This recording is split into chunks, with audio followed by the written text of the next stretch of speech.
Você já ouviu falar do poderoso jejum ensinado pelo profeta Isaías?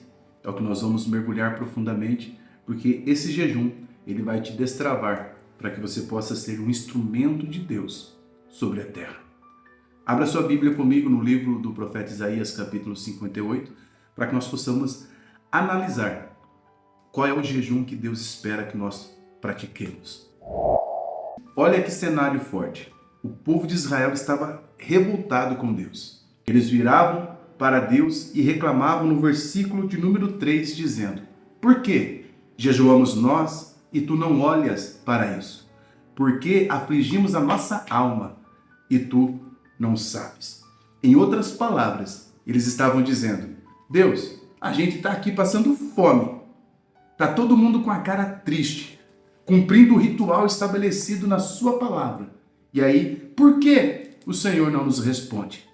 E sabe qual foi a resposta de Deus para eles?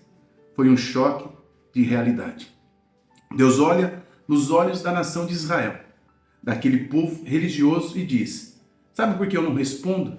Porque no dia em que vocês jejuam, vocês continuam correndo atrás dos seus próprios interesses.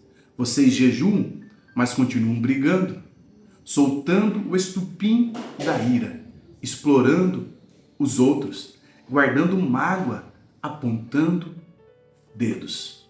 Amados, observe isso comigo. Deus estava dizendo que o jejum deles era apenas uma casca vazia. Por fora, eles estavam tristes, mas por dentro eles estavam com um coração distante. Como o próprio Isaías já havia dito: meu povo me adora com os lábios, mas o seu coração está longe de mim. Eles achavam que o jejum era uma moeda de troca para barganhar com o Criador. E Deus, irmãos, ele não aceita barganha. O jejum que Deus rejeita é aquele que serve apenas para inflar o nosso ego religioso, mas não muda a nossa postura com o próximo. Jejuar e continuar com o coração cheio de amargura não é jejum, é passar fome. Mas à luz desse próprio texto, nós vamos aprender qual é o jejum que Deus quer. E a partir de agora, antes eu convido você a tocar no botão preto abaixo e inscrever-se aqui no nosso canal, caso você goste de devocional, estudo bíblico da Palavra de Deus. No verso 6, Deus muda o cenário. Deus decide ensinar o caminho do poder. E ele diz assim: porventura não é este o jejum que escolhi? Que soltes as ligaduras da impiedade, que desfaça as ataduras do jugo e que deixes livres os quebrantados e despedaces todo o jugo. Aí, se você estiver com a sua Bíblia aberta, observe no verso de número 7. Porventura, não é também que repartas o teu pão com o faminto e vendo o nu, o cubras e não te escondas da tua carne? Olha comigo a profundidade disso. O poderoso jejum ensinado por Deus através do profeta Isaías mostra que o verdadeiro jejum espiritual, ele tem que gerar dois frutos práticos na minha e na sua vida. Anote aí. Primeiro, libertação. Segundo, partilha. Vamos analisar libertação. Primeiro, Deus fala de libertação. Ele diz que o jejum que ele escolhe é aquele onde você quebra as amarras da maldade. O que isso significa, pastor Wagner? Significa que enquanto você mortifica a sua carne, deixando de comer, você precisa decidir de uma forma intencional liberar o perdão para quem te feriu.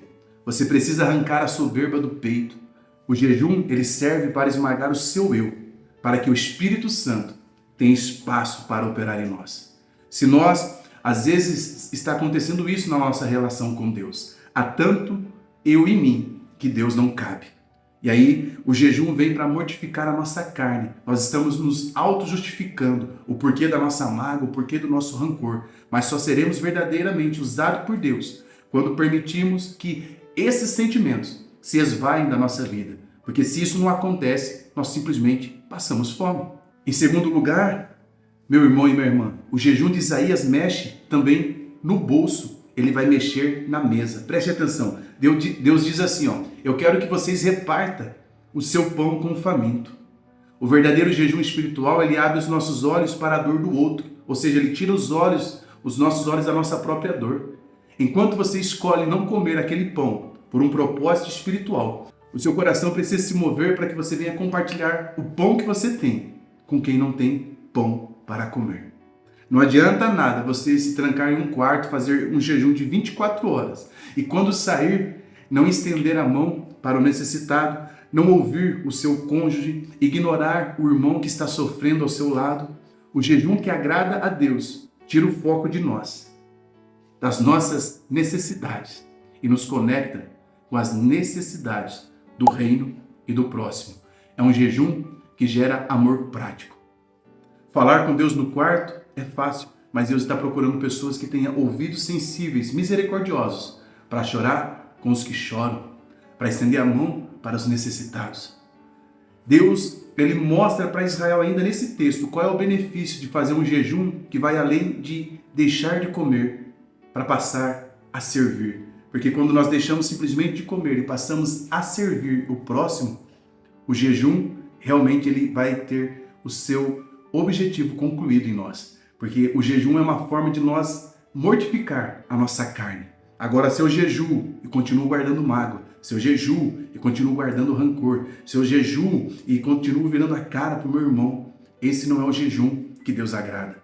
Aí nós vamos querer reclamar como reclamou o povo de Israel, no verso de número 3, dizendo: porque jejuamos e tu não observa.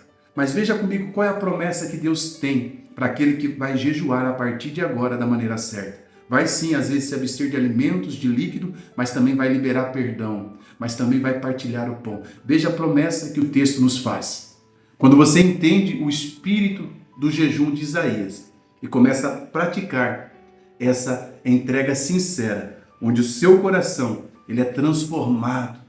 Olha o que a Bíblia diz que acontece nos versículos 8 e 9. Presta atenção nessas promessas poderosas, porque elas são para a minha vida e para a sua vida. O texto diz assim: então romperá a tua luz como a alva, e a tua cura apressadamente brotará, e a tua justiça irá adiante de ti, e a glória do Senhor será a tua retaguarda. E não para, meu irmão, não para, minha irmã, por aí. Veja o que diz o verso de número 9. Haverá resposta de Deus para a tua vida. Então clamarás e o Senhor te responderá. Gritarás e ele dirá: eis-me aqui. Hoje, nesse devocional, o céu está nos convocando a buscarmos em Deus um jejum sincero. Essa promessa é poderosa. Você quer ter resposta de Deus? Então primeiro se permita ser resposta de Deus à oração de alguém. Libere as mágoas, libere as ataduras, os grilhões. Se você quer caminhar com a certeza de que a glória de Deus está aguardando as suas costas, sendo a sua retaguarda, o segredo está aqui, quando você alinha o seu jejum com o coração de Deus. Quando você tem prática religiosa, mas você também tem uma vida que glorifica a Deus. Deixando o egoísmo de lado, liberando perdão, estendendo a mão para compartilhar o que você tem, o céu se abre. Você não precisa mais gritar para que Deus venha ouvir por obrigação. O próprio Deus dirá: eis-me aqui.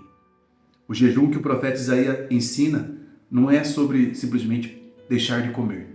É deixar de comer e partilhar o pão que não se comeu. É dobrar o joelho no quarto, chorar nos pés do Senhor, mas depois levantar e ter ouvidos misericordiosos para ouvir o necessitado. É pedir que o Senhor estenda as mãos para você, mas é estar apto a estender as mãos sua para o outro. Porque quando eu estendo a mão para o próximo, sabe que às vezes é Deus estendendo as suas mãos através de você. Entenda isso. Você é a resposta de Deus à oração de alguém. O povo de Israel orava reclamando que Deus não estava respondendo o jejum, porque o jejum deles havia virado algo automático. Eu jejuo, mas eu continuo tratando mal o meu próximo. Eu jejuo, mas eu continuo apontando o dedo. Eu jejuo, louvo a Deus com meus lábios, mas o meu coração está longe de Deus. O Senhor nos convoca hoje para o que eu posso dizer, um santo avivamento, onde o quebrantamento não é só do lado de fora, ele começa do lado de dentro. Não estou dizendo para você não jejuar mais.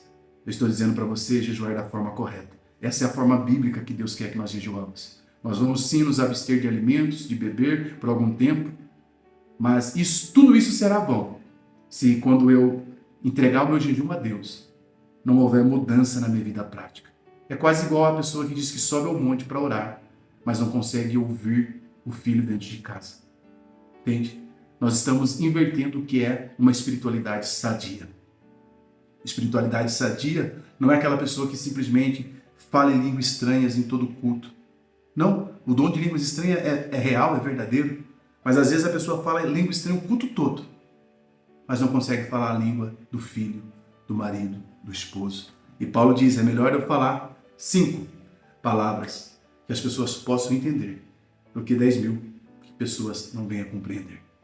Espero que esse devocional tenha te abençoado. Entra no nosso grupo no WhatsApp, caso queira receber os links aqui no canal, e compartilhe esse devocional.